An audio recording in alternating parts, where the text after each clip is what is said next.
How to overcome resistance to change with employees. You're either leading or executing change in your team or your organization, and you're feeling resistance. You're feeling that friction towards making that change a success. Well, I've got 3 tips for you to overcome that resistance. You ready for it? Let's get it.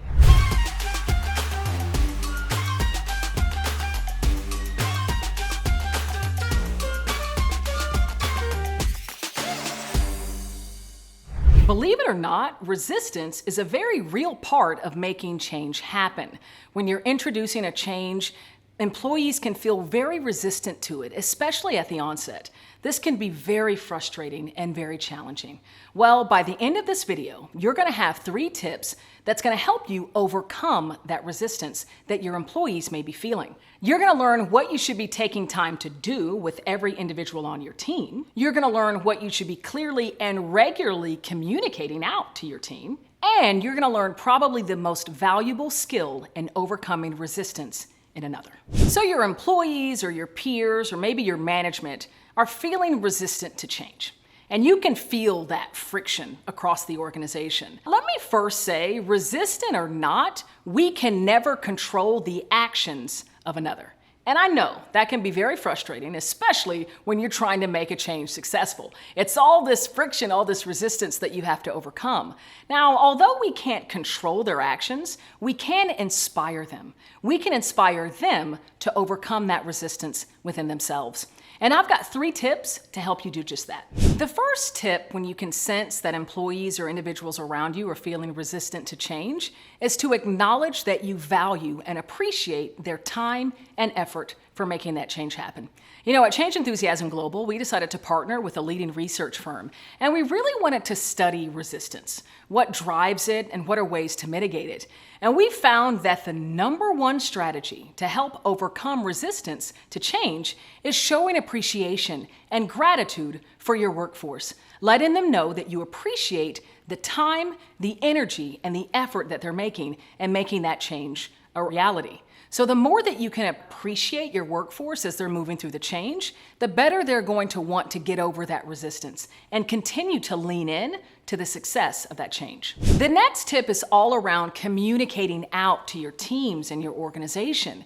It's so important that there is regular and clear communication out to these individuals. And what you want to be communicating is the progress and the status of the change, and maybe how they're being impacted or what to expect next. The #2 strategy that we found out in our research with CGK is to have avenues established of clear communication from leadership, letting them know the status, the progress of the change. You know, when we're going through a lot of change, especially the kind of change that feels like it's happening to us as an employee, that's when things like anxiety, like fear, like frustration that fuel resistance, that's when it runs rampant. So it's so important that you're clearly communicating out the status of that change. And again, we found that's the #2 strategy of making sure that you help your employees overcome that potential resistance to change. Now, the final tip is probably one of the ones that's most important, and it's a skill. It's a skill that's so important to flex, especially when you have a leadership role in your organization, and that's empathy. To hold space for the individuals who are feeling a bit resistant to that change. Simply asking them, how are you managing the change? Then listening.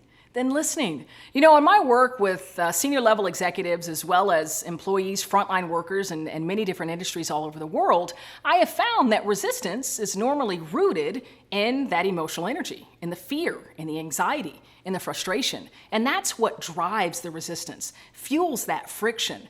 When you can hold space and allow that individual to emote, to share how they're managing the change and maybe some of the emotions that they're feeling, you're going to let them know that you value them and that you want to hear them, right? And so it's so important that you're holding that space, especially for those individuals that you sense might be a little bit resistant. And once they've expressed to you how they're managing the change, the next and most powerful question to ask, how can I support you? How can I support you in moving through this change? It is a very powerful question. Now remember, if you ask it, make sure you're following up if they do have help or support requests, that you're delivering to that help request. It's so very critical. By the way, if you're getting value from this content, please comment down below, especially if you're maybe feeling resistance to change or something that's happening in your work today, right? Comment below. Know that you're not alone. I want to hear from you. All right, let's get back into it. Okay, so now that you're well versed in some tips and strategies to overcome resistance that you see within your employees, I've got something else for you. It's a free recording of a keynote that I delivered to a group of leaders in an organization going through tremendous internal transformation and a lot of external market disruption as well.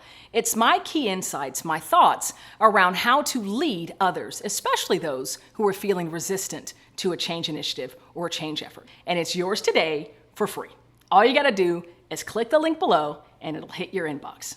I wanna make sure you have the insights, the research, and the data to be successful to grow through even your toughest change challenges.